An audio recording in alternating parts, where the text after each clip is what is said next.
At first, we hit your gadgets with our state-of-the-art digitalized mobile studio with the debate on the road behind the wheels.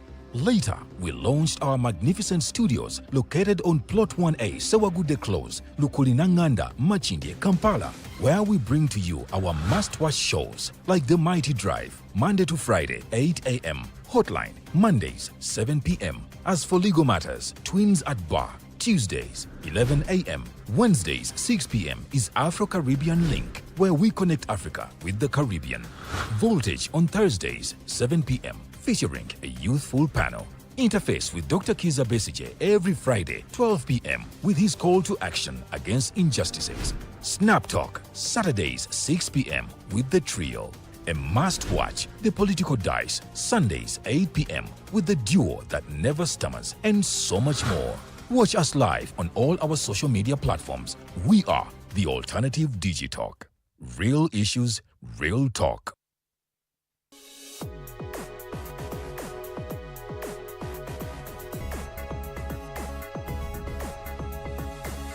The Alternative Digitalk. Real issues, real talk.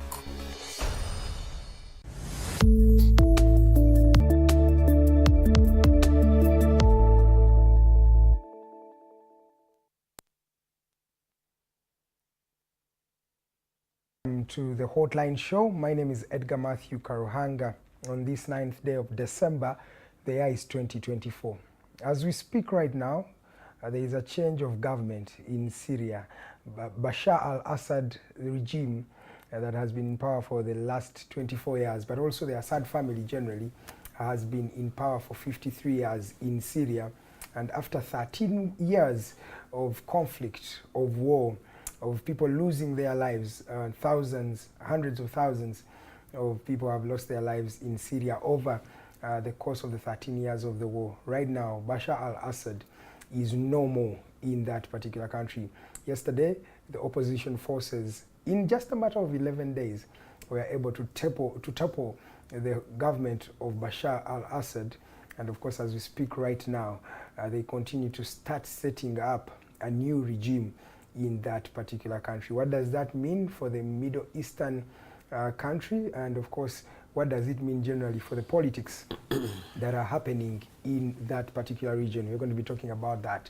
But when we come back here at home, tomorrow, retired Colonel Dr. Kiza Besije, former leader of the FDC and flag bearer in various elections, was incarcerated and of course charged in the General Court Martial for possession of weapons and also trying to mobilize for resources to remove government right here in Uganda. He was charged in the military court martial and he was remanded after a first hearing that was on the 2nd of December to 10th of December, which is tomorrow.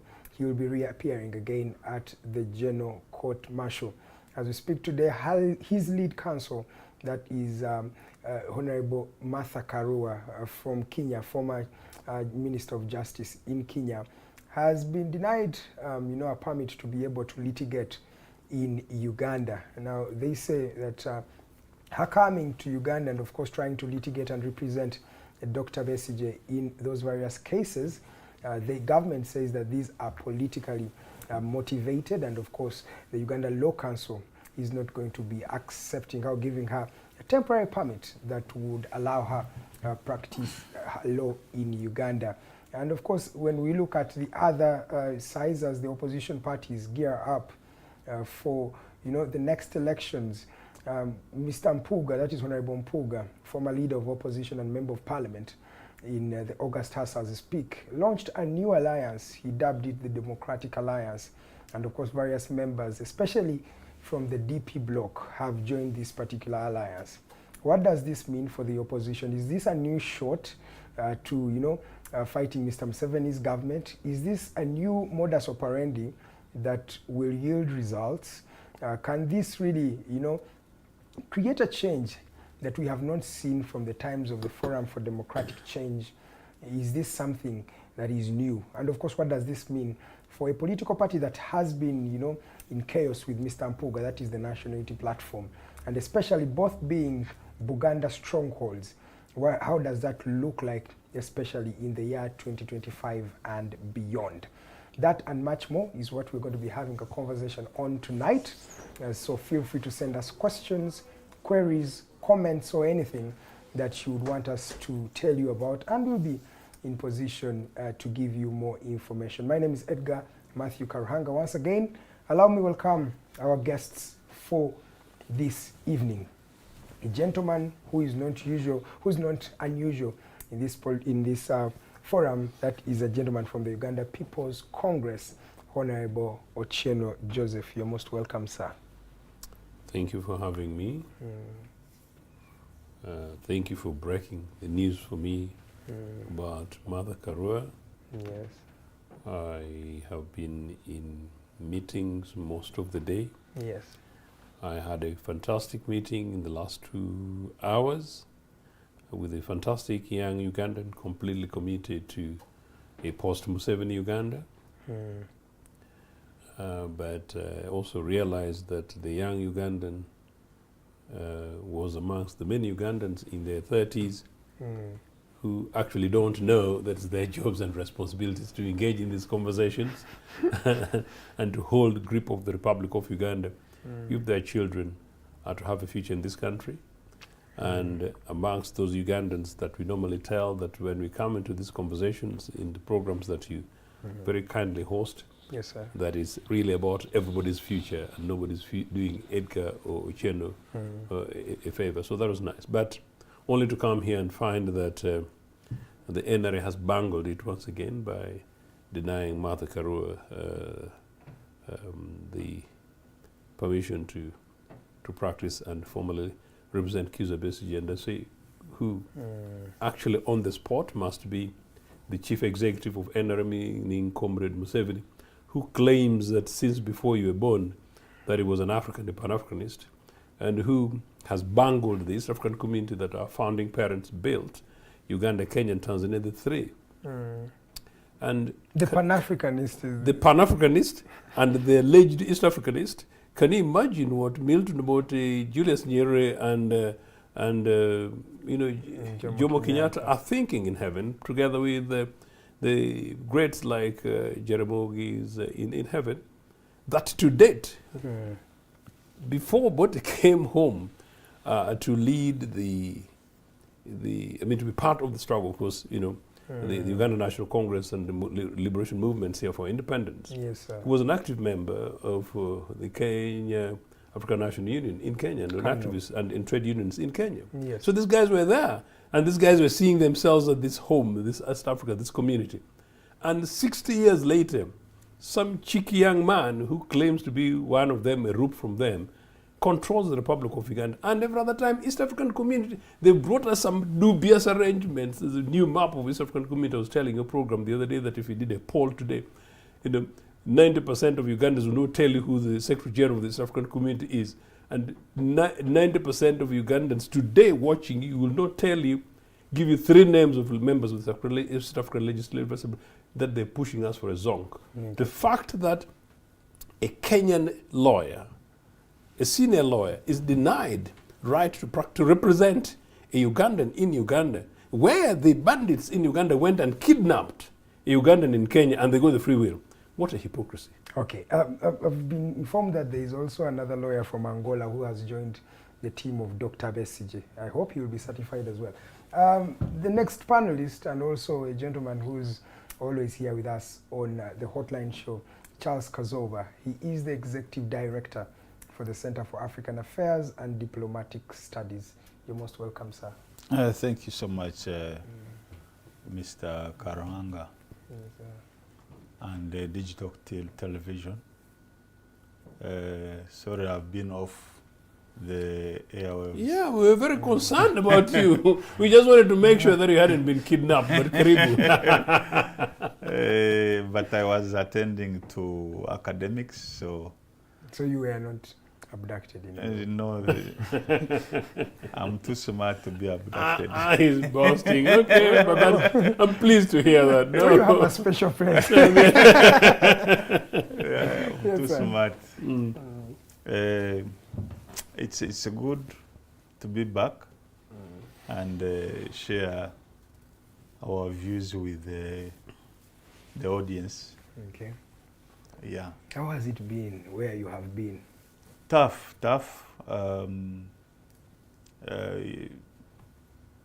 What I'm studying is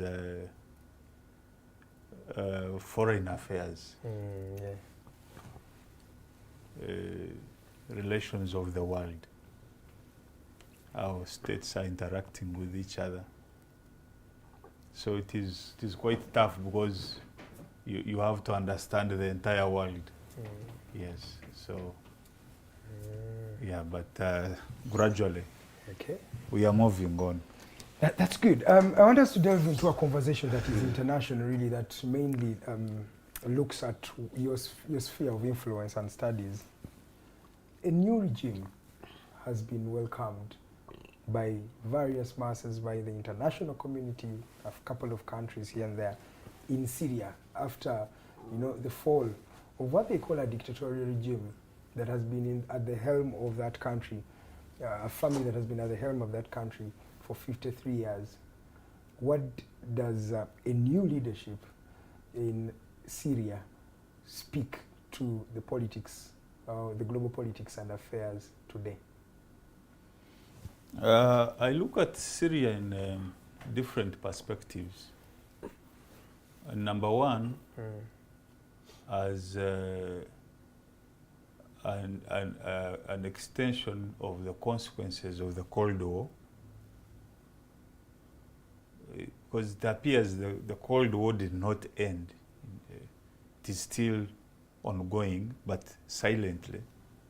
You see the United States and Russia fighting for spheres of influence. And Syria became a victim of that fight. Number two is the time for dictatorships is also coming to an end. Whether we like it or not, I think liberal democracy is gaining ground and winning world over.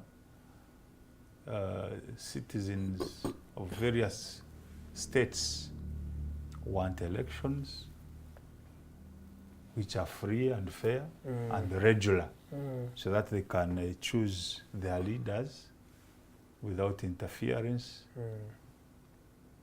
And then countries move on. So states that are still remaining with dictatorships, eventually they will have to yield to citizens of those countries, because globalization has made, first of all, information move so fast. Technology and information are moving so fast. So people are enlightened. Yes. They understand what is good and what is bad. And what is good is what they want for themselves. Yes. So the era of governments subduing citizens, that is coming to an end. You saw in Sudan how Bashir left. Yeah. Nobody expected Bashir to ever go. The man had weapons, he had the army, the military, he could do whatever he wanted, but he left. Now you see Assad going. We least expected it. I think we were not paying so much attention. Exactly. And the way it was so fast, that a war that has been there for 13 years, and people capture your country in 11 days, it would really... So probably the wars between Israel and Palestine, and the one of Lebanon, Russia and Ukraine, are probably not in vain, because they have overstretched Russia and Iran. So there wasn't enough support that would have gone to support Al-Assad's government, to prop their proxy Assad. Just to inform our viewers that Russia has been really in support of that government and has been pro-Assad government. And as we speak, I think Assad is in Kremlin, or no, not Kremlin, in Russia. Yeah. And that's where he's seeking asylum as we speak right now, the former president of Syria. So the world is also going to change. I also see communist Russia going to weaken so much. So whoever is thinking of relying on Russia in the future should be very, very careful, because they are weak and they are going to weaken further, and therefore they may not have the capacity to support the regimes that they have been supporting. Okay. So we are likely to see more governments collapse if you've been relying on support from that axis of Russia, the Chinas, the Irans. You have to be very, very sensitive to what is happening. Maybe lastly, this gentleman was recently voted by 95% of the population. He won the election by 95%. But then after being toppled, if you looked at the jubilation and ululations, one would juxtapose the electoral process and the elections and the jubilation, and one would say, was this really a genuine? You can't have a dictatorship and also have elections. Okay. Those are sham elections. It is not really possible. Assad is a war criminal that should be brought to justice as fast as possible. I just wish the Russians could hand him over for prosecution. The crimes he committed against the citizens of Syria, those people need justice. So hiding him is not really good for Putin. The man should be prosecuted. He is a war criminal. Okay. He should face justice. And this is a message to all these guys that are leading countries. You cannot go around killing citizens and you think tomorrow when things get out of hand, you'll go and hide somewhere. No, you should be brought to justice. This impunity should end. It should end. So Assad should be handed over and face trial. Yes, it is not really about the global politics. He killed so many people. He has almost destroyed the entire country just because of greed, selfishness. So that is unacceptable. And even the other guys that are in charge of these countries, this should be a very strong message to them. Nobody is immune. Because some of them might not even have where to run to. Assad might have been lucky, but some of them, these others, we might grab them from the airport before they even board the plane. So they just have to be very careful. Okay. What you do to citizens should be justice. So that tomorrow, the same citizens will defend you. Say, he was our man. He might have failed to manage the state, but He was our man. he was our man. Okay. But if you think you're going to steal, you kill, torture people, no. The citizens, you see, this globalization, we are very lucky that we are in a very good era of globalization. People are so informed. There's a lot of information. You know, the moment Assad boarded the plane, people from all over the world were looking for him. Where has he gone? Which country? Until they manipulated their systems and the plane went off the radar system, so they couldn't see. But otherwise, they were waiting. Where is he going? Wherever he would go, they would have grabbed him. And that is what we want. Okay. If you commit mass crimes, you should face trial. Okay. Yes. Thank you so much. Where? Anywhere. So not You in Nairobi and then you get kidnapped to Kampala. No. If you kidnap, you who has kidnapped you should not think that people have not taken note of you. Okay. I've told you this globalization incidents are documented. And it's on record, really. It will always be Don't on think you can commit any crime and you think because I've not been arrested or prosecuted today, tomorrow it is okay. No. The records are there. We shall look for you. Even if it takes 20 years. Some people might ask you who are we, but anyway. No, I think when he mentions such, my viewers understand. Bring it home. Let me come to you, Ochieno. What do you think about the new regime in Syria? What took place? I have no opinion about the new regime in Syria. I just want to say that really good riddance to al-Assad and his father al-Fazed. At the peak of al-Assad, I was at the peak of my campaigns and our campaigns on the liberation struggles on this continent and in this country.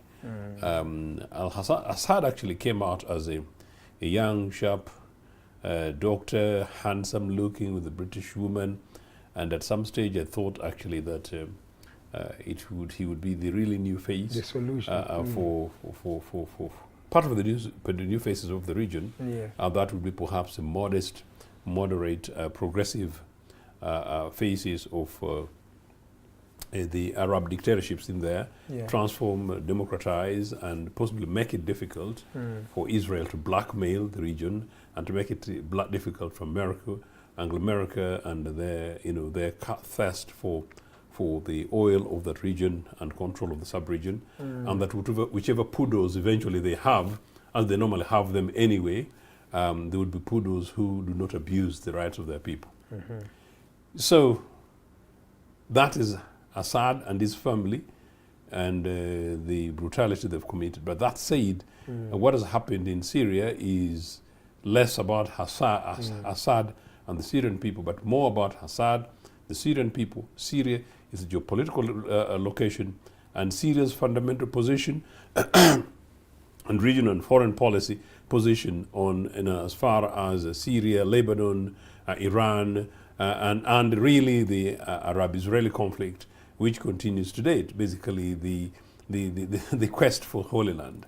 Syria happens to be the countries, lest we forget, together with Iran, that have been fundamentally on the much more radical opposed to the Israeli occupation of Palestinian lands. In fact, at the Golan Heights in Syria, Syria lost land from Israel following the 1967 war, and that has been a bitter conflict in between. So actually, amongst the people celebrating today are Zionist Jews and some Israelis, because some Israelis don't believe that Syrian land should be annexed, regardless of what's happened in Syria. I happen to hold that view too. So that is that. And so the bad boys to Anglo-American backers of Zionism were always Syria and Iran. And so they're the ones, quote, who've won from a geopolitical point perspective, and Zionist Israel. Syria's continued conflicts in that region, from a strategic point of view, is one which moderate global citizens who believe that the Palestinians have got a right to self-determination and the occupation of their land is wrong, I supported personally Syrian position, not the Syrian regime, Syrian position on that.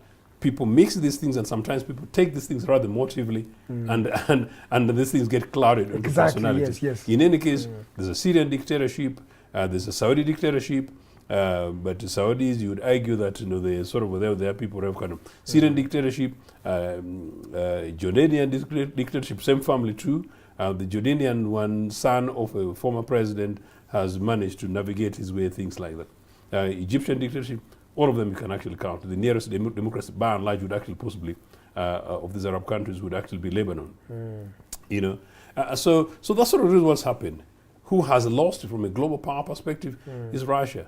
If you look at Russia and Iran as the big powers. So then if you take Russia away and then you go back to the conflict between Russia and Ukraine, it's not a conflict between Russia and Ukraine. The conflict is between Russia and NATO, and basically NATO led by America. And if you see what happened around the time I was being born over the Cuban missile business, when there was this blockade merely because there was a missile, Russian missile in Cuba, and the Americans said this is a threat to them, and Cuba has been broken by America since I was born, merely because of that. It is absolutely right for Russia to feel threatened that NATO, meaning American missiles, at their doorstep. Is it right that Russia then should go ahead and occupy Ukraine? No. You get the conflict? Yes. So no, while it is wrong for Russia to occupy Ukraine, it is understandable why Russia did that, considering the fact of the global politics. And of course the expert is my brother here. But that said, since it's not our primary topic, it's nice to see a brutal guy from one particular family go. What genuinely surprised me was sort of like the speed of lighting with which this guy is, and things changed within 2 weeks. Syria is a military power, and Iran is a military power, and the fact that actually they seem to have lost, I think Washington is a very happy place today. So this thing, guys think they really they've beaten these guys. Okay. So it's less about the family, but more about the global world. Speak to the populace being able, after 53 years of being able to rise up and really fight for their cause. Okay, you know, that's interesting, because I was going to address this thing about the crowds in the streets. Crowds in the streets are neither here nor there. Actually, when Milton Obote's government was overthrown in 1971, yes, you know, they were there. some people cheekily in the streets of Kampala, they demonstrated, they danced, but they danced to the brutality. The leader of DP danced to the shark that was going to attack it. But no, if you had elections in 1971, you could have called the Pope to be the chairperson of the Electoral Commission. UPC was going to win it convincingly. So no, you will always have particular people, and of course in ours, in Kampala, maybe I'm being simplistic here, Kampala was predominantly be anti-UPC. Even in 1985, can you imagine when this bunch, the Musevenis and their bunch came through the Okelos, there were still celebrations in Kampala. The interesting thing was the NRA victory, this theft of beating people in Kampala in 2001. You could not see NRA guys celebrate, but slightly different. So those will happen. But now back to, the rebellion. Yes, sir. You know one thing that people in Arab worlds do? That's why Musevenis are very lucky, and they're praying. They're praying that they can only pray with Besige. That we do not have Somali-like, and we do not. Do you know what? Without prejudice and without prejudiced identity. No, these Middle Eastern guys take their positions and they fight. The Afghans fought, granted back by America, and they got rid of Dr. Najibullah, the Russians at the time. They fought, and the Hezbollah, what are they called? The Taliban and things like that. These guys fight America. Osama bin Laden fight America. So these guys don't joke. So yes, these guys take positions and they run. They'll run in the name of Islam, but generally whatever their beliefs are, with or without religion, and sometimes maybe they didn't think they're able to do so. Okay. So no, actually, if you see what happened around the Arab Spring, get a quarter Arab Spring in Africa, eh? You will see some of these dubious guys who pretend to be, a quarter Jesus in the town of the streets of African capitals, running like now, kneeling, kind of stuff. Yeah. So no. Some of these things I think cultural. Some of these things are cultural, but it's interesting. But maybe it also speaks to the circumstances and the environments of these people. Some people talk about religious influence. I don't want to go down there. That historically, of course, even Christians have also fought for their things. That the business, particularly this thing that you believe that if you fight for your cause, if you die for your cause, you become a martyr. Yes, It's an interesting ideology, but it's a partly contributory thing. But don't forget it is Syria. Don't forget it's Somalia. Don't forget the Palestinian things for their particular rights. Don't forget it's been Lebanon. And don't forget it is Yemen. And don't forget it is Iraq. Don't forget it's Iran. But most of these wars, and permanently almost, Afghanistan, permanently these wars are really not about people who like fighting. There's a religious There's a element, cause. ideological element, but particularly the Cold War thing that my brother is talking about.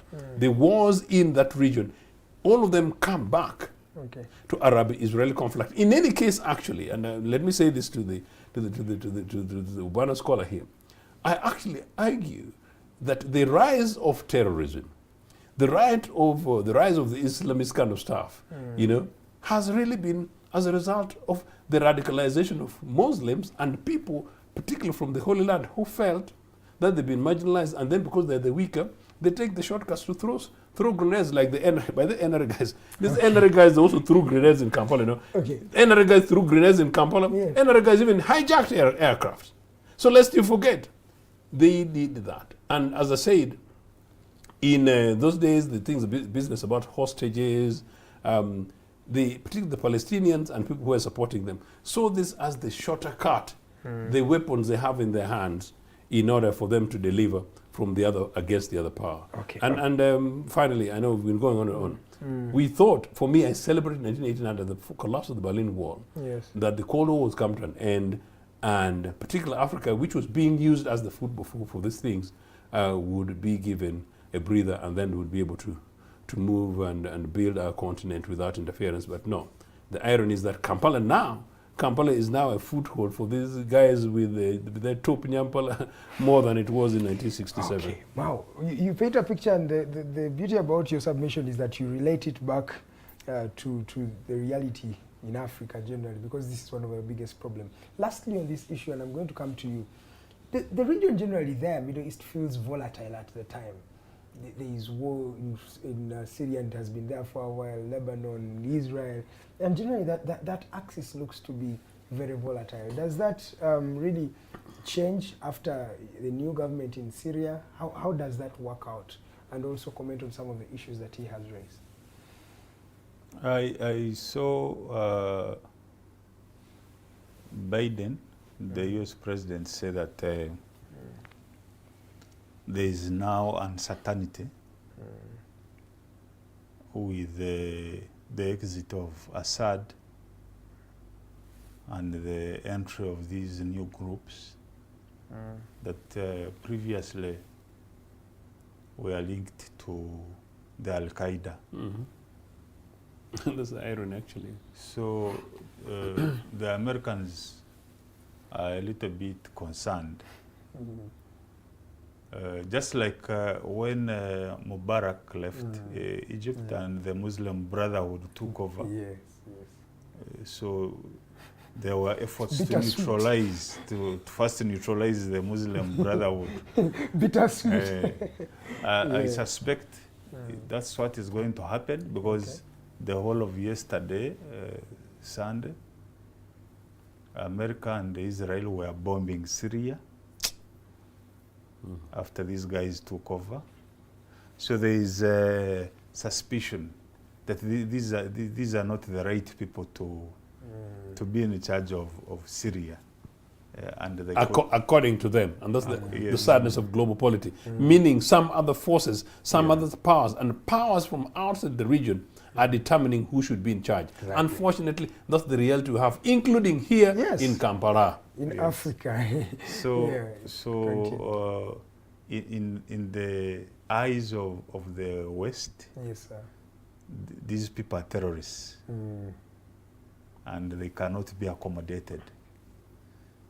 That's why Biden was saying there is an uncertainty. You can't tell the direction Syria will take with these people being in charge.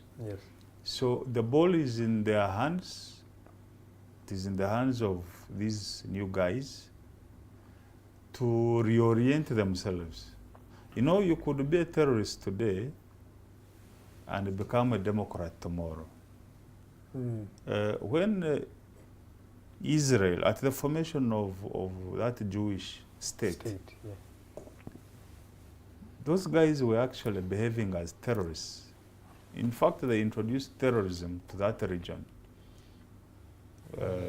Bombs, they at one time bombed British offices in the area and killed a number of people.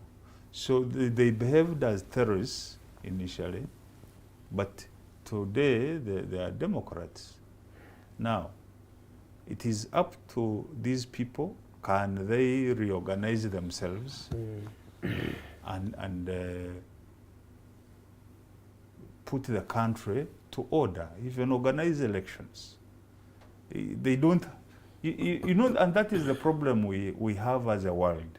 When a group takes over with arms, they hold the country hostage.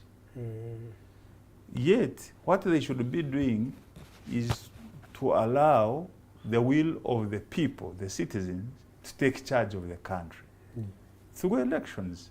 So you remove Assad, organize elections. Yes. If you are popular, people will vote for you. Yes. Some people have done that, by the way. But I highly suspect they will not allow it. Okay. Because there is also another group, the Islamic State, ISIS. ISIS, yeah. It is waiting and studying the situation. They want to take charge of Syria. But just briefly, and very quickly. So the point is, who was funding these guys?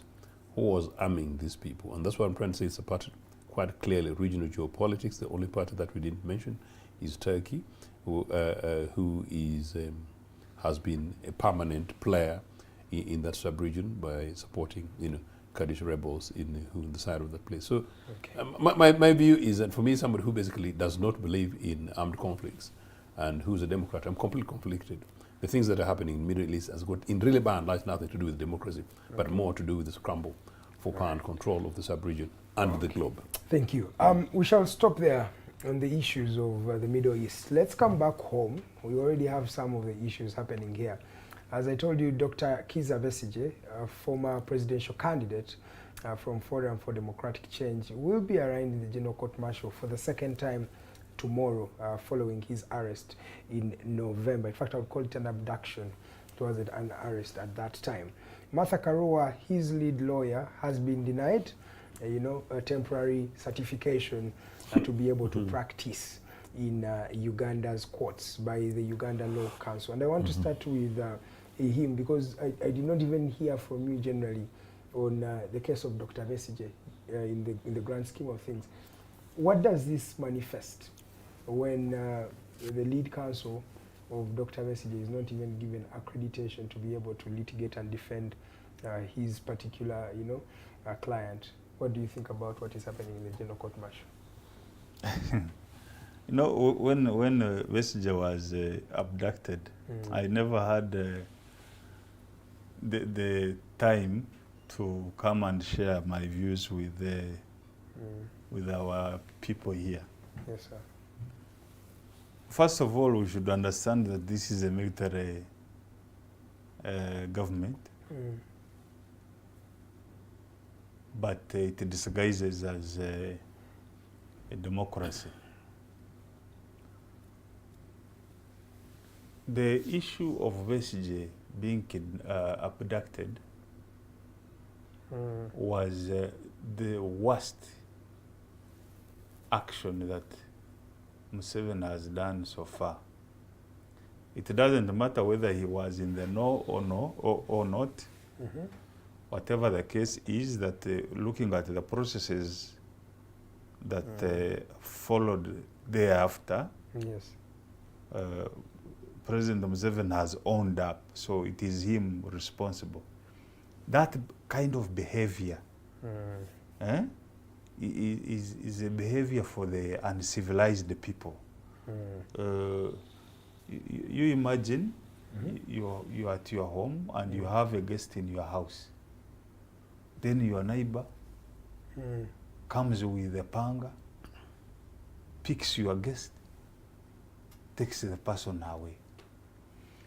Even if Besigye committed a crime, the manner, the method of arrest is queer, uncivilized, illegal, cruel, typical of bush war methods. But we are in the 21st century, for heaven's sake. So before we even talk of suspicion that Besigye maybe he could have committed a crime, we must first deal with the action of arrest. And it's not the first time. We've had the 36 So FDC cadres. We were here with you, and you realized what happened. Any sane legal tribunal,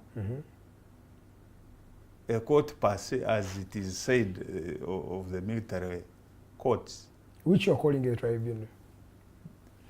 Any sane human being should have first made a ruling on that act itself. Before you even consider the details of Besigye's case. So they should have thrown out the case immediately. Under those circumstances. Under those circumstances. You don't even have to look at the details of what prostitution is stating. For example, if they bring you, for example, a tortured person as judge, even before you start talking about the case, that is already for a civilized society of today. I get what you're meaning, sir. You don't even have to listen to what prostitution is saying. Looking at that method itself, people behaved in an unruly manner. First of all, I've not even heard our country here apologize to Kenyans. They have not apologized. You hear them trying to justify, somebody was in the know. Who? Kenyans cannot forgive us for invading their sovereignty to misconduct ourselves. Then the question is, did we invade? We did. Did we? Because it feels like the Kenyan government is okay with that. Because you see, he said Kenyan, not the Kenyan regime, not the trainee of Mr. Museveni in this business, is it? These things these things that are happening. Because it feels like it's okay. You've not had even Kenya complain. These things that are happening. Kenyans are complaining. Kenya, if you don't understand, it's not an interjection. No, he said Kenyans. Yeah. He did not say The Ruto, Kenyans, his the people. cabal, who are trainees of Mr. Museveni. Okay. Yes. These things that are happening are counterproductive. They will cost us here. You just wait. Have you ever asked yourself why, whenever there are protests in Kenya, Uganda is the first attack? Why? They burnt our embassy. It is because of our bad manners. We misbehave on the international scene. We do not know how to conduct ourselves in the international system. There are rules that govern the international system. You don't just walk into somebody's country, pick somebody and run away like a thief. There are laws that you should follow.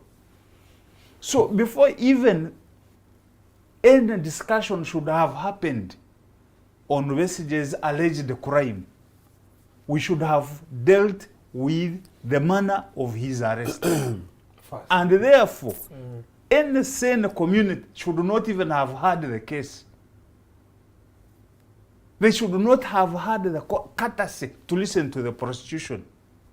To listen about what? And they did, and they remanded Dr. Besigye. Now, coming back tomorrow. Where I also fault now Besigye's team. Is it a sane agency? Depends Where on I how also you see fault it. Besigye's team and the general community of Ugandans. Having looked at that fraudulent manner of his arrest, we've fallen into President Museveni's trap by participating in the trial. We shouldn't have let that happen. Number one, there should have been defiance. That they shouldn't go to court. Nobody should have gone to court.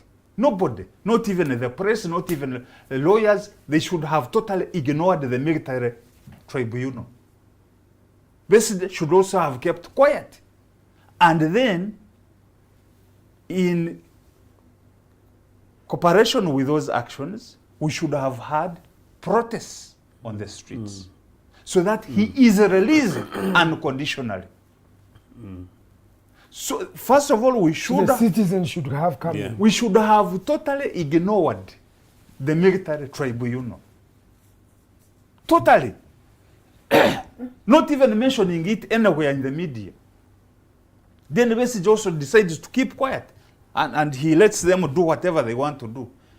If they want to bring him to court, he ignores them. That is the only way you can deal with the military government. But by you accepting to participate in the Besigye's trial, then you have fallen in President Museveni's Then trap. why isn't the Uganda Law Council crediting the lead council if you say that's what they want or that's what justifies them? I have told you. Why are they not even accepting Who's the lead law- council? who's the That law is council? Martha I have told you, number Who's one, the law council? that you are dealing with the military government.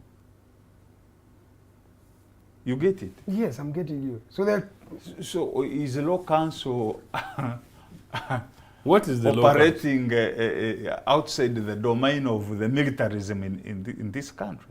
It is only the citizens that have the actual power, not these agencies working within the government. They don't have any power. In fact, most of them now are no longer objective. They instructed. One time, my lecturer who used to teach me contract law told us something simple that has been driving me up to today. That if you happen to go and rent a residence in a slum, the first 2 weeks, you will feel the stench, how the place actually smells. But after 2 months, it will disappear. You think the place will have stopped stinking? No, you will have become part of it. Now that is what has happened to Ugandans and the majority of us, that we cannot we can no longer separate right from wrong. It is no longer possible. You must be extremely sensitive to know that what is being done is wrong, but this one is correct. Now this is the issue, that the agencies you are talking about, you are referring to, have been compromised. They can no longer operate objectively and fairly. So the last resort that we can rely on as a country are the citizens. So the citizens must be reawakened to understand their constitutional obligation towards the state. Because citizens should know that a government is only a hired mercenary to run your affairs for a time being. They don't own anything. you entrust them. with You everything. hire them. That is why it is called a social contract. You hire them. But you can get rid of them as citizens.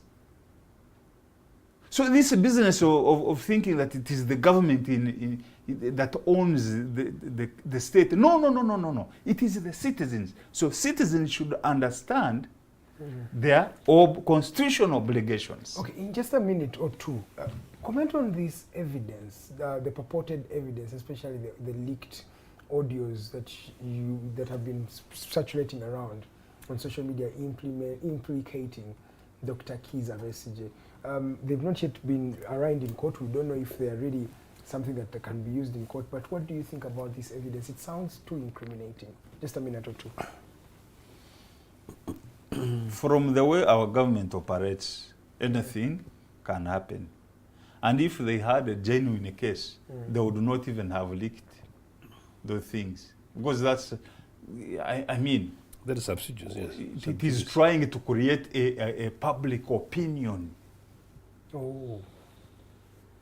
You actually have no case, but you want to manipulate a public opinion that, look, this man is actually a wrong character.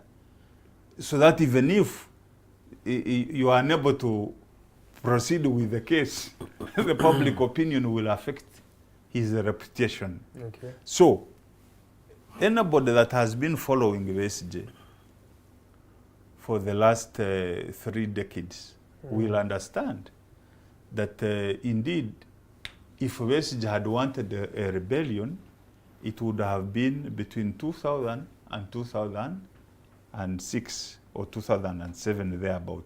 Because that was the time when he was a very popular man, extremely popular. 2, Besigye did not have to go to Nairobi to look for arms. Besigye was in a procurement of NRA. So he could have still stayed in Uganda and even procured the missiles. They could have found him here. Because he has one time So done that. the cases that the government is trying to put across, they are not convincing. Yes, sir. It is a political situation, but a crafty political gimmick. I think somebody is trying to make money out of it, but it is a deal gone bad. So it has backfired. All right. Yeah. Thank you so much. You're still watching the Hotline Show. It's now time we take a break. When I come back, I'll be starting with Mr. Joseph Ochieno on that issue of Dr. Besigye, and we'll also be looking at the new Democratic Alliance. What does this mean to the politics of Uganda today, especially as we head for the 2026 general elections? My name is Edgar Mathew Karuhanga, and this is Digitalk TV. Let's take a break now.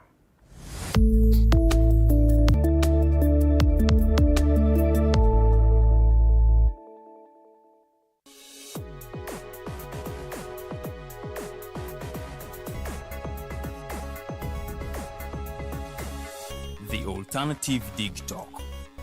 Real issues, real talk.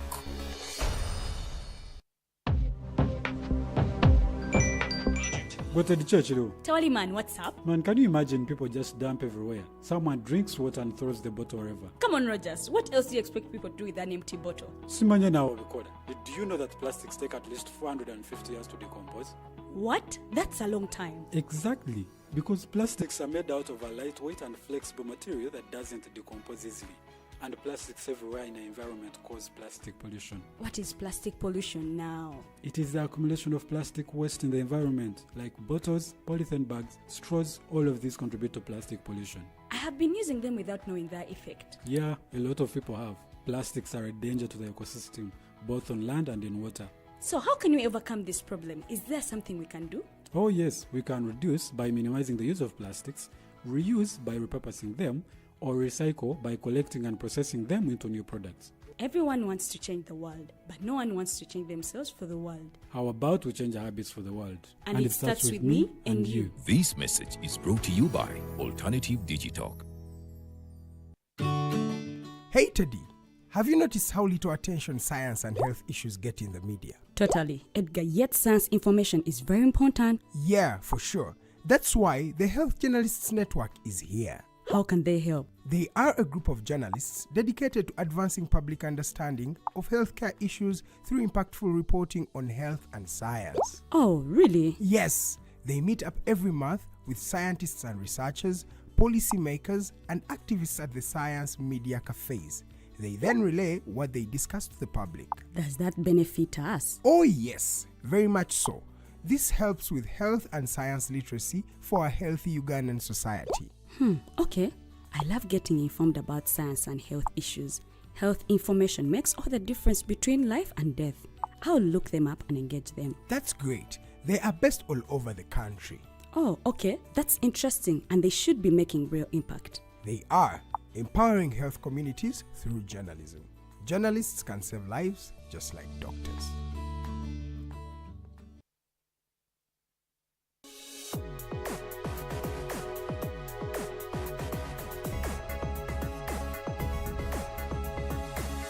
The Alternative Digitalk.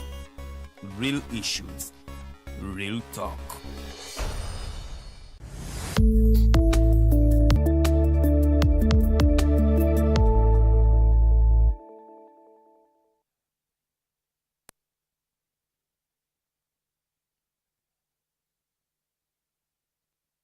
You're watching the Hotline Show. My name is Edgar Mathew Karuhanga. We are into the second hour and final one of this particular show. It runs every Monday start at 7 to 9, having a conversation with Uganda. And we have these conversations, as I tell you, to create a better Uganda, not for only for us, but also for the generations to come. This Uganda has been here for a long time, and it's always us who outgrow it or outlive it. But Uganda will always stay here. We're still talking about Dr. Kizza Besigye, who is remanded right now in Luzira, and he's facing cases in the General Court Martial. He'll be arraigned against this court tomorrow morning. He'll be there for his second hearing. And of course, his lead counsel, that is Martha Karua, the former Minister of Justice in Kenya, has been denied certification to temporarily litigate in Uganda. What does this mean for Dr. Besigye, but also for the cases that have been raised against him?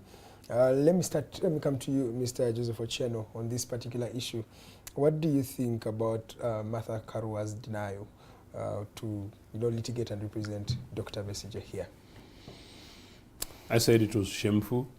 I feel embarrassed, and for Museveni, who used Nairobi as a base with the Mois of this world, with their foreign imperialist friends, using Kenya, and they gave them everything against Ugandans in order to make them amplify like this. It is cheek of him to treat Kenya and Kenyan soil and Kenyans like that today as a leader. In any case, actually, Martha could easily, had it been a normal democratic process, could easily have been the current vice president of Kenya, in fact, deputy president of Kenya.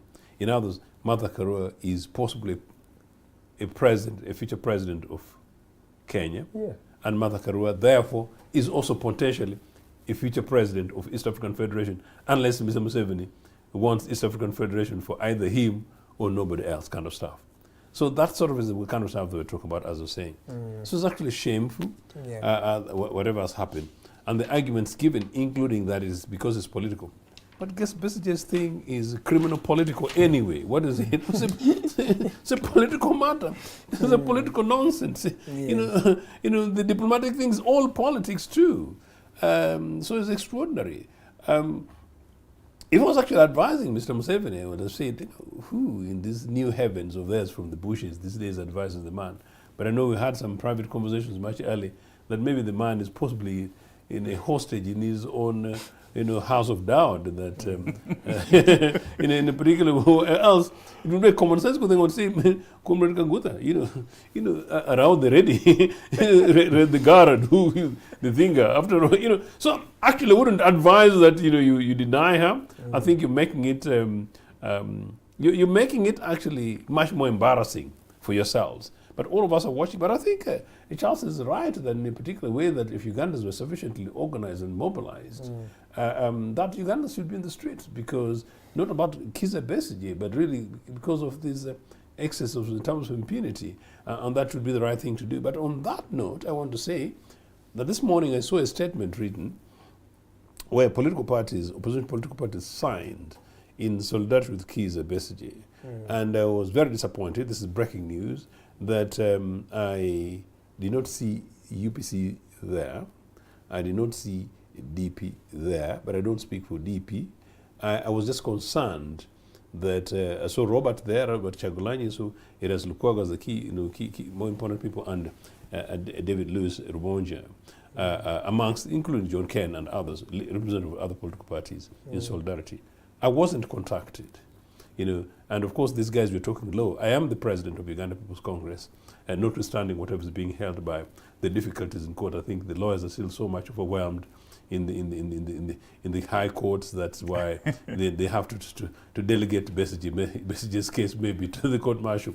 Otherwise, I should really be the president of Uganda People's Congress. So leaders of the other political parties in the country should know that I'm actually the president of Uganda People's Congress. In the even unlikely event that they don't consider me because I've not been declared and the matter is in court, they should be going to Peter Walubiri, who technically should be in my absence, or in the absence of resolution of this matter, would be officially the leader of UPC, who takes over from the Olara leadership, because Jim McKen is not.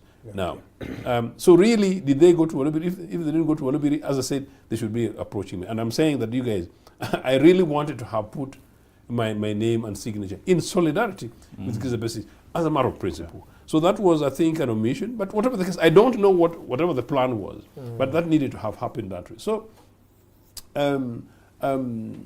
I have argued, I think, while Charles was away and other networks, that I don't think that possibly as political parties we've been having conversations sufficiently coherently together to address issues, not all about kids obesity, but some of these big things that we should be sharing and coming together. And so that's why I was actually quite impressed that for the Kenyans actually to say they're coming in solidarity, that is how you deal with dictatorships. There are even protests in Kenya. Indeed, and impunity. So I would have expected younger people to do these things, students in universities and colleges to be able to do. They haven't done it. But that is maybe the second part of our conversation. But that said, we've already pronounced myself on this before, that no, BCJ was kidnapped from Kenya, and he should not have been kidnapped from Kenya. Whatever offenses Charles while away, that BCJ should have been tried in Kenya, whatever else had happened. And if he was found wanting, that Ugandan authorities needed to have gone through the legal processes to seek for him to be extradited back to Uganda, and that when in the event that happened, he would really already have gone through the legal process in Kenya, judicial process in Kenya, and either through a court or a magistrate's court, and that when basically comes to Uganda, comes basically to a civilian court, not this military thing. But it's happening like this because of the military regime. But do you know what, for 30 seconds, there is something that I know we're going to be discussing, but no, there is actually an interesting hope on this continent that actually shame on Mr. Museveni and this NRA who broke our people's necks 40 years ago wanting to seek to bring democracy. East Africa, that is now in charge, and his deputy is now William Ruto, shame on them, is now such a shambolic space that you ask Tanzania, do you ask Congo to look up to these people? In Southern Africa, fantastic news happened the other day when in Botswana we had a massive election in which an incumbent political party was convincingly defeated in a free and fair multi-party elections. Cross the bridge and go down there, down further south, toward the west of the Southern Africa, and Namibia elects the first female president. Fantastic news on this African continent. These things are actually possible. Granted, that is the governing SWAPO, but granted, people say that the possibility of opposition, but granted, their majority dropped, and granted, you can see a sense of humility, including recognition that, yes, people are speaking, and I think those democracies are going to remain stable, whatever happens. If the governing political parties there don't do whatever they're supposed to do, things are going to change. And then you go to Ghana, and I've told this program, I think the early time when I was there, among the first time I was a guest, I know, Charles, the election that broke and restabilized Ghana was one in which the incumbent, and the incumbent did not want to let go. There was an impasse between two political parties, everybody saying that they won.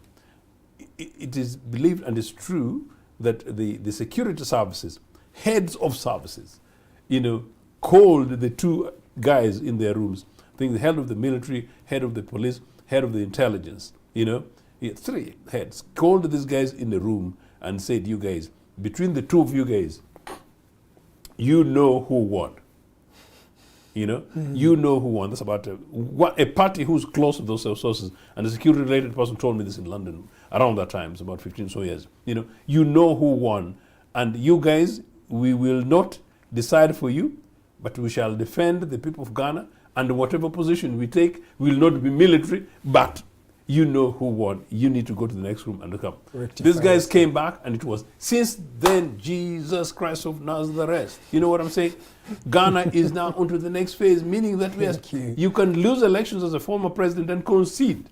Yes. And you can go through election and the incumbent political person does that and you concede. Yeah. And what a beautiful thing it is, citizens, that you come and you even come, and shake hands. And you know what happens with the ruling party candidate? He concedes before the electoral commission said, and you know what he says? He says, Uganda's less. By this, you guys, these things are sweet. You might say it's Ochieno's problem. No, Ochieno Nagongera is fine, by the way. But look, in the interest of stability for our country, and to bring common all this kind of thing, he had to declare it early because already there are some skirmishes. Because your followers, some of your followers, will want to do funny things. Yeah. That's why it's important for political leaders like ourselves, both in opposition and in government, to take responsibility. I have told people, no, I need to say this. I've told people that I don't want any follower of Ochieno to break anybody's neck, to abuse anybody in the name of Ochieno, in the name of what I represent. But we must be continue to seek the truth. That is what leaders need to do in political parties, in oppositions, and particularly people with the biggest burden who have the trust of the state and therefore the forces of coercion in their hands to use it the way God gave them to deliver for peoples rather than for their families and families. Okay, thank you, Honorable Joseph Ochieno. Let's move on to another issue, and I'm going to start with you, sir. We have a new political alliance in town, the Democratic Alliance. You know, the vision bearer, that is Honorable Mpuga, former leader of opposition, and he says that there has been a void in the opposition of this country. And he comes, and the Democratic Alliance, DA, they come to create a solution for this particular issue and challenge in the country. First, what do you think about DA, Democratic Alliance? You couldn't even allow me to breathe. I thought I'd made a passionate submission. Now I was busting that now I need to breathe for 30 seconds because it had gone inside me, man. No, this Africa sometimes, sometimes African issues make me sick. Man, I've been suffering with this thing. You have been. Since nearly after I'd been born, since around, I've been suffering with this African. So they're really, really irritating. So much as I was saying that with the father of what is saying that is possible in Ghana, and that is always my argument. So I'm answering you. Yes, yes. Most of the early 90s, I was campaigning against this NRA that we need to return this country to multipartyism so that we able, all of us to be together. And of course, many people thought it was a gift from Luero. It was Luero was like some Jesus from the Middle East. Okay. At the same time, we're campaigning, Charles, against dictatorship in West Africa at the time. I'm giving you my CV. And at the time, dictatorships around the Rawlings, of course, the crude dictatorship, and the Abachas in Nigeria, across the continent. And Yes, the same. And a Nigerian friend, one of the Nigerian friends who was an assistant, told me once upon a time, came to my desk and said, Joseph, I saw you yesterday because I demonstrated, I think I was one of the leaders of the demonstration against Shell, over Shell's things in Ogoni. In fact, one that led to the killing of Ken Saro-Wiwa. This may be a bit of an old story, you may not know, but I think young Ugandans and environmentalists need to know. So, killed by the Abacha regime. And so this guy said, I saw you in a demonstration. And it was about Nigeria. So this guy was finding it funny that me, a whole Joseph Ochieno officer tied, his boss, was in a street demonstration about this thing. So he thought I was wasting time. So Africans, you guys wake up. Now, his colleague, who's now that was an executive, who was basically my assistant, one of my assistants, said, bro, he used to call me bro. He said, it's impossible for civilians to rule Nigeria. So this guy had genuinely believed that it was impossible for a civilian to govern Nigeria, and it was impossible for democracy to take hold in Nigeria. This is hardly 25 years ago. And he was saying, the military will have to continue, so they would rather just have bodies. And I argued with this guy, simply said no. From the time of Granted Obasanjo came, and we have the Nigeria of today, notwithstanding the continued corruption and impunity and things like that. But I hope Nigeria does not turn, because this thing of Kizza Besigye and Kampala is impossible to have in Nigeria. But they both want big issues. And Ghana has moved on. I'm answering you, these things are possible across the continent. So look, coming back here, political parties, Mpuga, what is the new thing that Mpuga is specially bringing that does not exist in opposition? My argument is this, and has always been, and I'll make it brief, that, look, when Museveni came, pushed by foreign interests to serve their interests in this country and this region, and that's the important thing, and he continues to do that, Ugandans blindly backed this guy and followed him. Ugandans, particularly the Democratic Party, backed this guy and followed him. The traditional political parties with values, foundations, roots, natural constituents, and ideology, UPC and DP, had then became the victims, parties got lost, and Museveni ran with it. Fast forward to where we are at the moment. Once Museveni smashed the UPC base in the north, in the east, in the west, and Kole, Kigezi, and Bunyoro, and particularly Bunyoro and part of Toro, you know? People went sick and people lost their heads. From the time of the return to multipartyism, I'm going to turn this short and maybe come back to it. Yes, From the time to return to multipartyism, I think we've lost faces.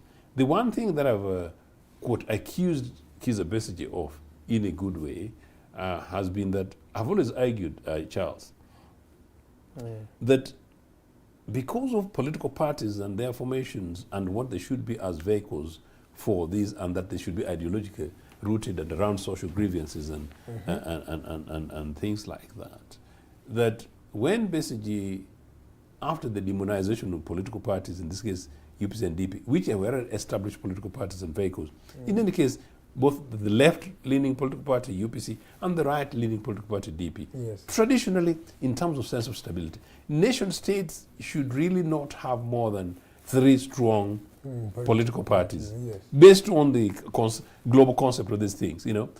And so that was a lost opportunity. Then UPM coming up in 1980 could easily have been now the third force, you can call it as that, and it could have grown into that kind of countering of balancing of that, whatever the case. You know, they present themselves, of course, they would probably have been eating, they would have eaten some of our left-leaning side, if they genuinely were left-leaning political, of course they're not, you know, kind of stuff.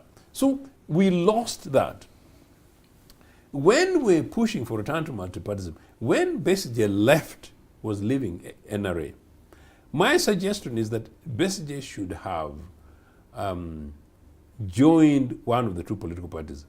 I know his and his family's views on UPC, you know, so they may not necessarily have joined us and I would not have faulted him, you know, but had they joined DP, you know, and we together built, in any case, UPC and DP were working reasonably together to push for return to multipartyism, I think we would be better. And maybe would already have gotten rid of Mr. Museveni's dictatorship democratically. Those are my thoughts. Somehow, FDC was founded, and that in itself led to the fragmentation of political parties. Now, of course, some people hearing me will tell me, oh, but all the political parties, they're old, which is simplistic conversation, which is not intellectually driven at all, and sometimes emotive. Oh, the UPC was the North and the Protestant, DP was Buganda and Catholic, whatever, both of which are really not true, although DP was found around Catholic grievances in Buganda. Oh, partly true, yeah. You know, Catholic grievances around Buganda, but you know, so by and large you could argue that, but no doubt doesn't reason from that point of political. Okay, so you're meaning that most of the political alliances or parties that are birthed in this country are not birthed from ideology, but rather from sentiment? In part, I am saying that, but not particularly. What I'm trying to build is that cumulatively, Besigye founds a political party. UPC had a base, DP had a base. Then, much more recently, Mugisha Muntu comes up, forms his own political party. Chagulanyi critically comes and takes a mass, almost a youth movement, kind of a social base, you know, of grievances of young people, and successfully almost builds, particularly because the people power movement came out as something that all of us sort of supported initially. And we really thought that would have been a very good foundation for breaking NRA before we then go ahead and reconstitute ourselves as political parties. What has now happened is that we've now ended up with, is it 5 political parties? From ANT to NUP to FDC to PPP, you know, before you then go to UPC, DP, and NRA. CP. Now, and then you continue to CP, and JEMA might even complain because they've got a seat in parliament. So that was about 8-9 political organizations. And then when you go into the details, what do they want to represent, number one? Number two, really amongst them, who of them have got leadership that are capable of providing an emotive drive to guide all of us or to guide this, the move against NRM. Okay. It's neither here nor there. Let's first leave it there because you ask very good, important questions. Let's first leave our viewers pondering on those 2 questions that have been raised by him. Let me come to you as we continue with the conversation, Mr. Charles. You have been an ardent critic of the opposition, really, and you also sense, according to some of the submissions you have made here, that there is a void in the opposition of this country, sir. My question to you is the Democratic Alliance by Honorable Mpuga a new solution that can really do something different from what the opposition has been doing wrong, or what the opposition has really not done in their time? What do you think? In principle, since I'm pro-democracy, in principle, I have no issues with any group establishing a political party, as long as they follow the law and the criteria in place. So for the Mpuga group to establish a political party, I have no issues with that. The challenge we have as a country is that parties have been hijacked by individuals for selfish reasons. Yes. So political parties, including NRM, are like shops, sole proprietorship shops. Huh? You want, in case you've not left the money on Kameza, your wife can pick sugar and put in tea for kids. That is how parties are being run in Uganda today. Funny. So they are not serious political business. And me, that is why my focus has always been on the people, the Ugandans themselves, because the true opposition is the citizens, not these entities which are just like shops. Yes, sir. However, if you are to also focus on the next 10 years, our political stage, of course, is going to be different.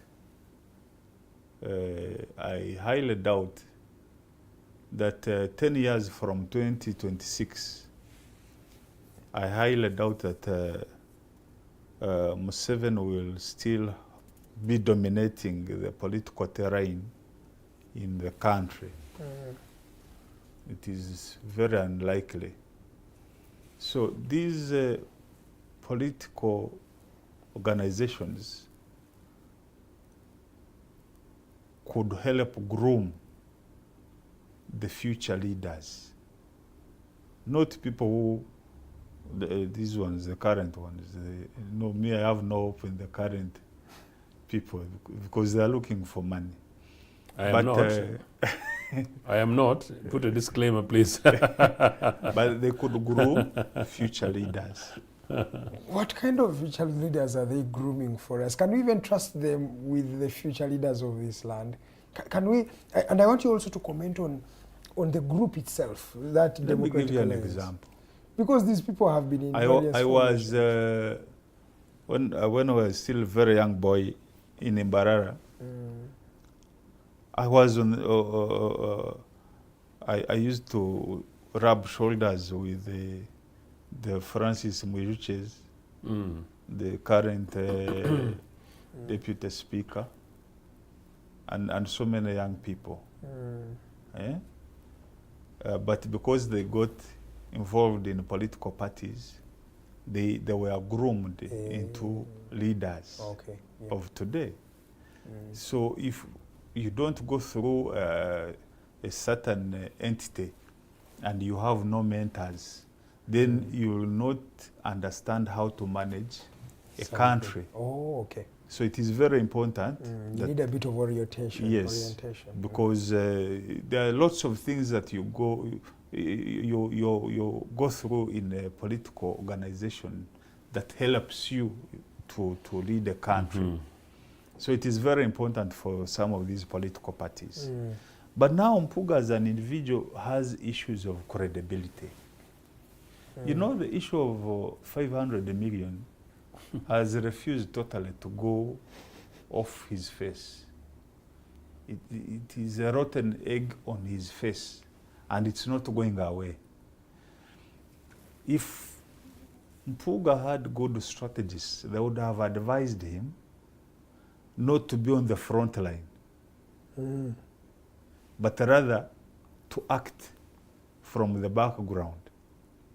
So we would have seen new faces on the front of this political formation. But in actual sense, it would have been the Mpugas in the background until after some years when his reputation has been reoriented. But as we talk today, I was coming and guys were arguing here in Kampala about the same issue of Mpuga. The 500 million. The 500 million. And people are still bitter. Well, okay, just to continue on that, I want to, because I'm going to ask you this in the same line. When you look at the other people around Mpuga, they are also been marred with a lot of accusations. The latest one being that that group, the DP bloc, received money from Mr. Museveni and State House. It is alleged that they received 3.8 billion shillings, that's around $1 million. And all of them received money as those members. But also comment on them being political nomads. I have seen them in the Holy Alliance, the most recent. There's the the Democratic Alliance. They were in the People Power. They created the DP bloc. And that's why I was asking you earlier that can we even trust these people to groom us leaders? Are these people serious about changing Uganda in your regard? No.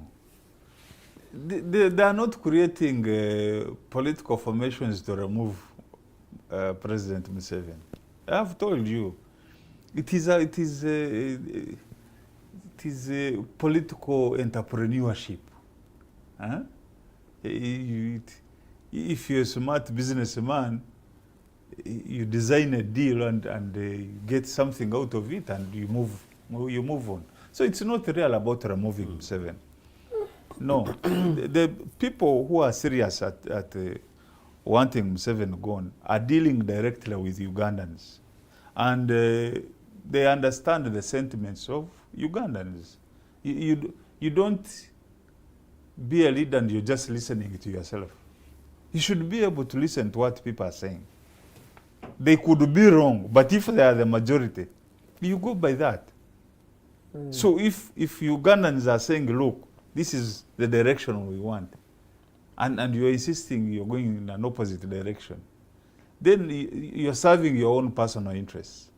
So some of these political actors are not really looking at removing Museveni. They are surviving for tomorrow. And I think in their calculation, if I may try to interpret their actions, is that should there be some form of earthquake and Museveni is gone, accidental collapse, then they should also be on the stage where they can gather as actors and look at the transition together. But they're not working towards really removing Museveni. People who want to remove Museveni should be mobilizing Ugandans, not mobilizing themselves. They should be mobilizing Ugandans, educating Ugandans. Besigye did a wonderful job, by the way. You see the current descent in the country is as a result to Besigye's consistent activism from 2000. People have become aware. Initially, it was as if we didn't understand what was happening. But today, there is a rise in the political awareness. So the country, as Uganda, and most Ugandans, especially those in urban areas, can ably interpret some of the political games that are happening. So if you want to really change the way, the outlook of the country, then you must be able to mobilize Ugandans. You don't have to focus on mobilizing yourselves. Maybe lastly, as we continue, some people believe or think that Chagulanyi's leadership has really not been impactful, or there's something missing in his leadership. That even how he handled the Mpuga situation was a bit lacking, because all this stems from the 500 million, and now we are seeing a division in a party. And of course, you can say Mpuga was the deputy president of Uganda region. That means he had a bit of support and strength that he was bringing to that political party. What do you think about, or comment on how Chagulanyi has really run NUP, that also as a leader of opposition in his first term? Has he handled it effectively? My position on Bobi Wine has always been consistent and very clear. I see Bobi Wine as somebody, as a messenger who was sent by God to alert Museveni for redemption. There was that guy in the Bible. Who came, was it Jonah? So by conceptualizing the entire Bobi Wine thing, Yes. Museveni should have redeemed himself by now. It was a warning. It was a warning. And that is where Chagulanyi's role ended. I don't know whether you get it. You're talking about the generation leader, according to some people. Chagulanyi's role Yes. ended there. He delivered the message. So if Museveni did not, was unable to understand that, Yes. then it is his problem. Now, it is also faulty to blame Bobi Wine as a leader, because he was never a leader anyway. And he can't be. His role was to deliver a message. Now, when he was gagged by some of these actors into getting a political party formation, that's where problems started. Because first of all, they fraudulently acquired that organization. That was the genesis of all these meaning problems. National Unity Platform. Yes. It was a fraudulent manner. In fact, they should be in a Ruzira. If we were in a sane democracy, they should have been in a Ruzira. By now, those guys leading NOP. But you know, it is Uganda. That's how things happen. So Chagulanyi has no more authority to even criticize Mpuga. He does not have any more authority to even talk about corruption. Why? Has he been corrupt? If before? today we decided to order an audit of NOP as a country, you would be shocked. Because decision making is in the bedroom, not in the boardroom. And that is a problem for multipartyism. And it is not only restricted to Bobi Wine, even some of these other parties. That's how things are being done. One man runs the show. Yes. He consults the wife, and if the wife is angry and demands the sacking of the Secretary General, they will do it. That's being you're now exaggerating, sir. But hasn't it happened in NRM? Unless you were just born today. How did Mbabazi get out of NRM? So these things, if we are to reorganize ourselves as a country, we should not really rely so much on political parties. Okay. Because they consume a lot of our time and we don't have that energy. All right. So our time as Ugandans should be on how do we reform governance of the country. Okay, I'm going to come back to you. You're going to give me how the opposition, because it feels like now the opposition has become ceremonial, or they have become comfortable being opposition. It's like now it's their new job to be opposition. So how best can the opposition work around this, especially as we're coming into the political season? Sir, I want you to also comment on the issue of Bobi Wine, the quality of leadership of this particular individual, but also Buganda, because NUP has had a stronghold in Buganda. The controversy and the division is happening in Buganda. Isn't this really undermining the opposition forces in the country, especially those who are leading opposition now? You're being very unfair to me because, you know, I'm a slightly an older man now, so I sort of lose memory. So when you ask me too many questions, and then particularly you cut me in the middle, and the early point I was making earlier, I was doing it with the gentility of maturity. So I keep on going, you know, you see. So apologies to some of your viewers that Ochieno might be going zigzag. But at my stage now, but they understand that you are painting a picture at my for stage, us. we sometimes talk, you know, in parables, and it can be a bit boring, I understand, but guys should bear with us. The truth is that if you get it from the beginning to the end, Exactly. you'll really Makes get it. more But sense. in any case, actually, if I fail to respond to those ones, you need to remind me because they're important questions.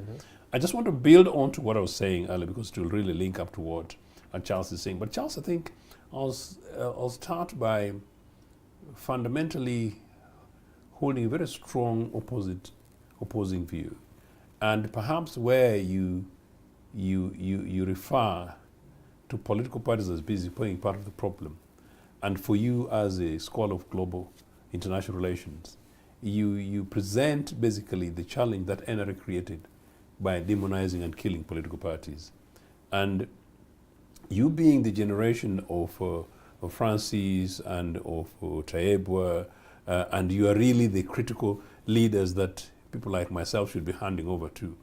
It's actually genuine worrying because if you guys don't get it right, you know, it's going to be a big challenge to this case. Look, NRA, with the backing of foreign forces, came in to take over this country.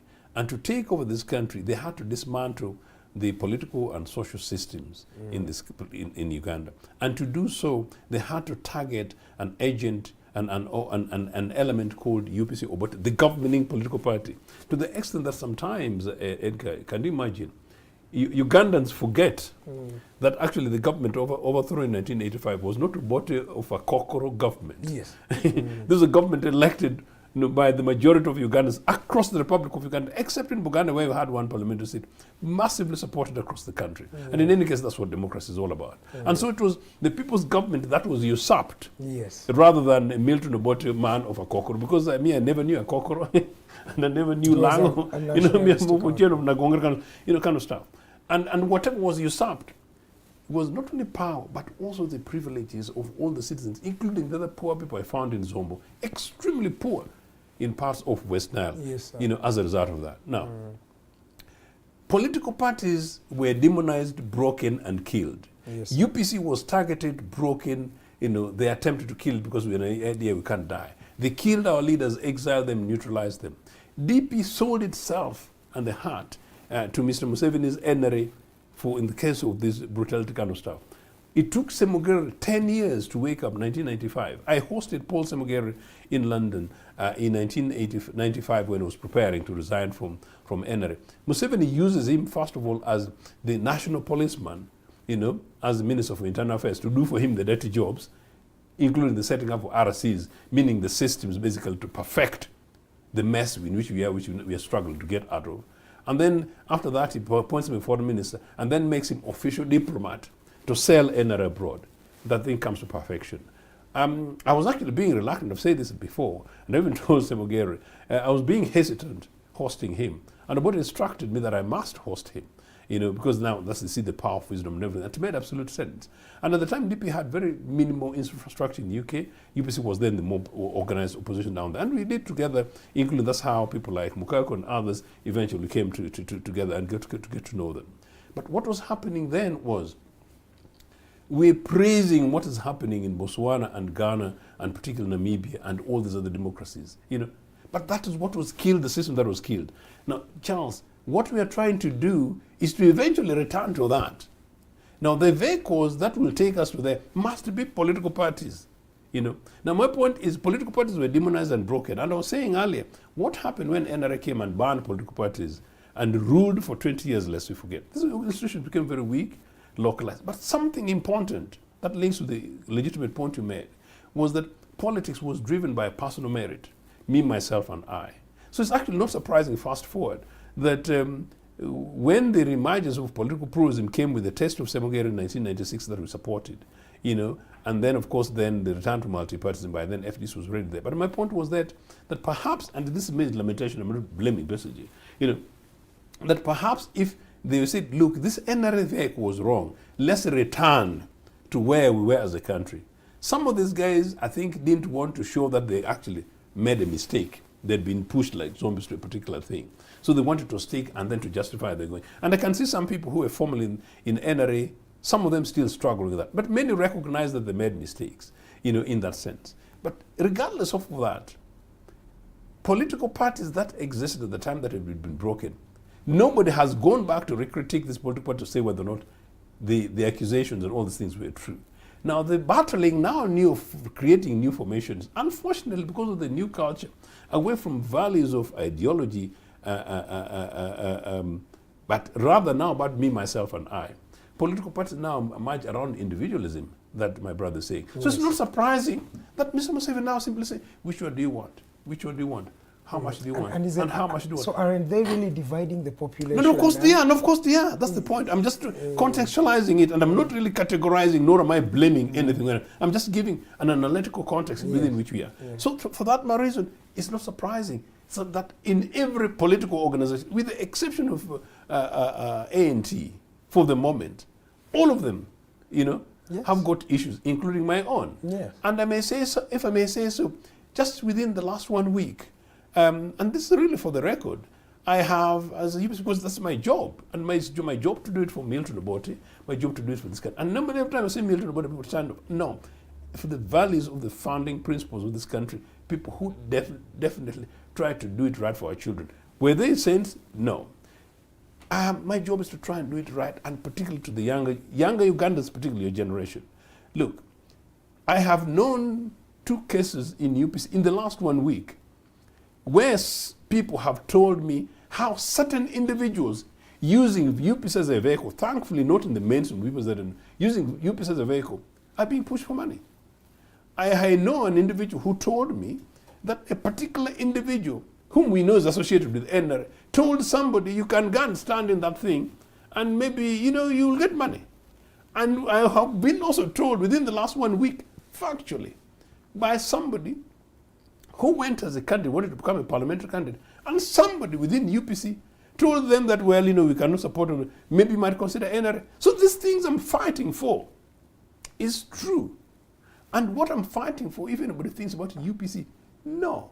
We are fighting to reclaim that space in which we have institutional structures, both political, social, cultural, and indeed political, meaning public institutions, once again, so that our polity, including you, then you get your job on merit. Then your child eventually, when you have your children, go to school and then become class prefects on merit, rather than on who has sowed which seeds and whose fathers come. So those really so personal merit death is the problem. So political parties, just like all Ugandans, are victims. And my challenge is, what is it that we can do amidst this madness? And that's why I have stuck with my Uganda People's Congress, because values and ideologies don't die. And I've said that the founding values of 1952 of Uganda National Congress is much more urgently required today in light of what has happened and is happening in Syria, and in light of the landslides and the mess in the eastern Kasese, and in light of what I saw in West Nile, and in the light of what's happening in South Sudan. That is actually urgent that the values that these founding parents did becomes a reality, particularly amongst the young Africans. How we do it is neither here nor there. I am committed, and that's why I was putting the disclaimer earlier that no, those of us representing different political formation, people have the information. We need to urgently have a conversation where we're able to focus on Uganda. And granted, agree to disagree that we have our own different political organizations, but to do what politically is right, and that is to refocus on Uganda. Now, to refocus on Uganda, I'm trying to persuade people to move away from their selfish interests to their briefcase monies, to their dubious things in State House, which in any case happens to be our public monies anyway. We need to do, that is what we need to break. Now, linked with that, this business of grooming young people. At the moment, this culturally completely absent. The majority of the young people, including those I know who use UPC as a vehicle, some of them are actually quite young people. But they're young people being used by people of my generation, and with Mr. Museveni to make money, so they're not doing politics. The only good thing is that I kind of boast about this. If you pick 100 young people in this country, mixed from political parties and organizations, you'll find that predominantly those in UPC will understand politics, systems and organization mobilization, because by and large we actually do quite well on that. My worry is that now, because of the mess in which we have, is sinking us. So grooming of leaders, they should naturally come through political party structures. They should naturally come from schools and colleges and universities. They should naturally go through the students' unions and the NUSUs and the current ones, which is NRA, broke for whatever reason, whatever kind of stuff. They should naturally be from responsible leaders like myself and yourselves. For me, wherever I go, at every event that I go, I create leaders. And they don't have to be UPCs. Any place, including the restaurant where I was having a meeting this afternoon, the 3 guys who served, I engaged them. And I engaged them through waking them up, but giving them sense of direction kind of stuff. Okay. It's a culture that we need to do, and we need to do generally. But now for the grooming thing, people are grooming experts in maintaining them, just like Museveni now is surrounded by people who are there to keep him going rather than to build leaders for the future. But finally, historical struggles. The historical struggles did not start with Besigye, but Besigye did a fantastic thing post the return of pluralism, because it was then very popular, because it was seen as a vehicle. The worrying thing was that at the time, Museveni had created not only this personal merit thing, but the idea that this country cannot be ruled by a civilian. And many people, including some of my people in UPC, went there because Besigye was alleged a soldier. Again, these are things that we need to dismantle.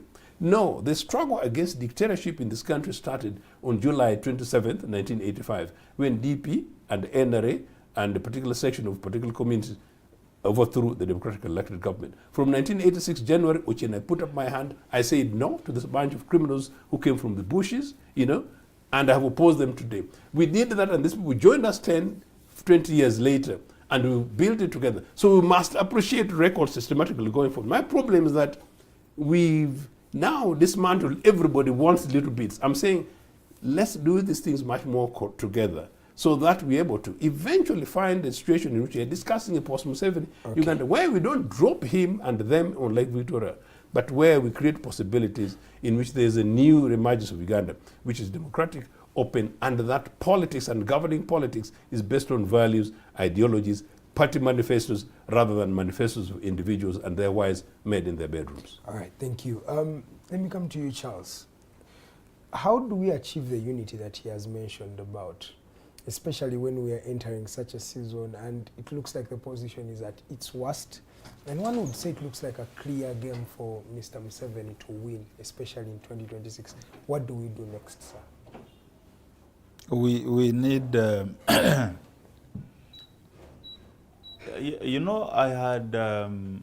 I was very attracted to the people power movement.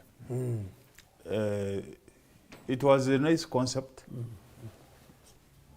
Then somehow it was sold off. Yeah, many of us were here. We need a dominant group to emerge and prevail over the current political environment. And that group should have certain values. It is the only way that such a group would command sanity. And if such a group, for instance, took charge of the country and then reorganized it, that is the only way we can get back together as citizens. Because right now, it is impossible with the actors that we have. All actors, almost 90%, are corrupt. So you can't expect much from them, really. Both ruling and opposition. You cannot expect anything reasonable from them. So we need a new citizen-led formation, Yes. In some kind of a revolution that can trigger sanity. Then with a program, of course, of reconciliation, because we need to reconcile as Ugandans. We look at ourselves suspiciously today. Yeah. We wish each other terrible things. Now, for us to move forward, we need to come together. You've seen Mao's program, his proposals. We actually, I was one of the people that contributed to those proposals. Yes. But the guys fighting him are not even in opposition. They are NRM. It is very shocking. The man is proposing to you that, look, let us have a thinking of forgiving you for the evils you've committed. And you are saying, look, What are you talking I about? don't want to listen to that. It's as if some of these guys They're in denial. have run crazy. They are putting the lives of their children at stake. Unless they all run into exile. If there is no Well, they reconciliation, believe you can never take them out, really. Because if someone believes that way, that's why they will these do guys who have fallen have been more powerful than Museveni. So powerful, by the way, that they could even shake the West. So don't call them jokers. Mubarak, Gaddafi, Bashir, Assad. Yes. Those were serious guys. Saddam Hussein. Where are they? No, but I think Edgar is also, As you give us Edgar is your- also as saying, you give us no, your no, but partition, Edgar is also yeah. saying that maybe, you see how he abused me earlier, that for us we were cowards. So maybe in Uganda we don't have the strong kind of organized, strong opposition like those ones. Okay, please comment on that. Because if someone Okay, is comment saying on that. well, Let me tell you. if you don't want to forgive us, don't forgive us. Let That me means tell there's, you. there's a place they're speaking from. Me, I interact with people. And I'm not talking of the corporates like Ochieno here. Me, I I'm not a interact corp- with the I'm not people on the I'm not a ground. corporate. You understand? The day they will rise up, no military will stop them. Give us your parting shots, sir. Your last remarks. Well, we are heading into an election year. I don't know whether you guys have started planning for your primaries in UPC. I told them I'm in court. You know, talk to your land friends to release my leadership. You know, and that's the official. No, And on a serious note, so no, you should now lobby. Lobby You see, you cannot command. You just have to learn. lobby to- who? You lobby the Chief Justice, and your thing will. How? What is the best way to get to the Is that how they get justice these days? Thank you so much. Give us your parting shots, sir, as we come to the end of the you know, conversation. whatever happens, actually, one, I think Ugandans should stop looking at the calendar for 2026. Ugandans should look at the future, really the future in honesty. And number two, in terms of the broader context of political formations as it's related to new, I think Ugandans need to review what I said earlier, that we need to be looking back to how we found ourselves here. And how we found ourselves here must take us back to the formations around Kizza Besige's, the ban on political parties, 1985-86, 1980 general elections, our independence away. The more we look at that, the more we realize that we actually have a lot more in common together than that which sets us apart. And the more political arrangements are just counted, I think we're now about 9, and all of them are very loud names and loud voices, whatever their merits. I think those are not sustainable. I believe that what is urgently required is not new formations, but what is urgently required is leadership. And the leadership may be, an emergence of sets of ideas and thoughts and the voice from any of the existing organizations, or could be anybody else, but it's really about leadership that this country requires. And that leadership could even come from any guys. Can you imagine? But we need leadership to bring us together, to wake us up, rather than new political organizations. But in terms of my friends, the Impugas, we wish them good luck. And all those new political organizations, we wish them well. I still want to hold political parties and organizations to be rooted around values and foundations and ideology. And the foundation that UPC was built on, I don't know how many people are going to challenge them in the near future. Okay, thank you, Mr. Joseph Ochieno and Mr. Kazooba Charles. Thank you so much for watching. Muhwezi Rogers, you're watching from Barara. Thank you so much for watching. You say this brought me agree what General Muhoozi told Kenyans, that he can overthrow Kenyan government within less than a week. If Kenyan government persists that they don't know how Dr. Besigye was abducted from Kenya.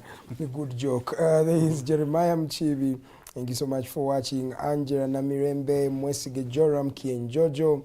You're watching. Thank you so much from the entire team. We applaud you and really thank you for watching us from the time we started up to right now. It's time we end this particular conversation. But just a quick reminder, tomorrow Dr. Besigye will be arraigned in the General Court Martial for the second time, and of course he is undergoing some charges right there in the General Court Martial tomorrow in Makindye. We shall be there to keep you updated on some of those issues and more. From the entire team, I will see you again tomorrow, same time, same station. Good night, and God bless Uganda.